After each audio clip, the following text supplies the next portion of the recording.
Amb l'objectiu de complementar els atractius turístics de la vila i promocionar els productes artesanals de la comarca, sorgeix en 2005 la Mostra d'Artesania i Tradicions.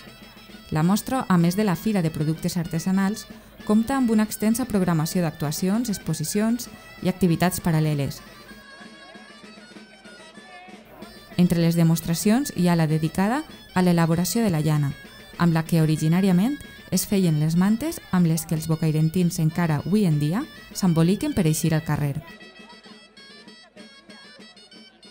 La mostra es realitza cap a finals d'octubre i atrau a un gran nombre de visitants que poden triar entre degustacions gastronòmiques, actuacions musicals i teatrals, passejades en carro i jocs populars per als menuts. De música i ball, de folklore bocairentí i de la Vall d'Albaida en saben i molt els membres del grup de danses Cardaors. Creat en 1978, la seva tasca de recuperació, renovació i divulgació de les músiques i balls tradicionals ha estat cabdal per a mantenir i enriquir aquesta herència cultural. Cardaor és també el mot amb què es coneixen els bocairentins, en referència a la tasca de cardar la llana per confeccionar els teixits. Un esdeveniment de caire religiós que té una gran tradició bocairent és el Pas de l'Hort, que es fa cada 3 anys per Setmana Santa. Es tracta de la representació de la Passió i Mort de Jesucrist feta pels propis bocairentins en escenaris naturals del poble. L'entrada en Jerusalem el diumenge de Rams i el judici de Pons Pilat, representat a la plaça de Bous, són algunes de les escenes més emotives.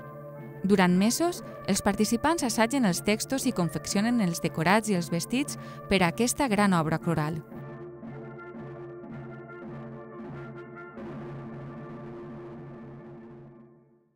Per conèixer Bocairent i poder gaudir de tots els encants que guarda aquesta vila, al visitant li caldrà uns quants dies, mentre pot triar entre una extensa oferta d'allotjaments de què disposa.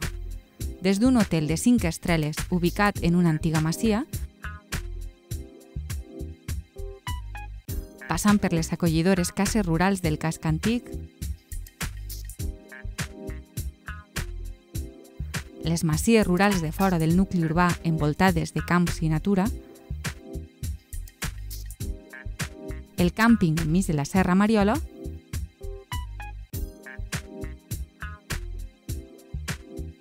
o els encantadors hotels rurals. El visitant trobarà un ambient relaxat i cuidat, on podrà desintoxicar-se de l'estrès quotidià.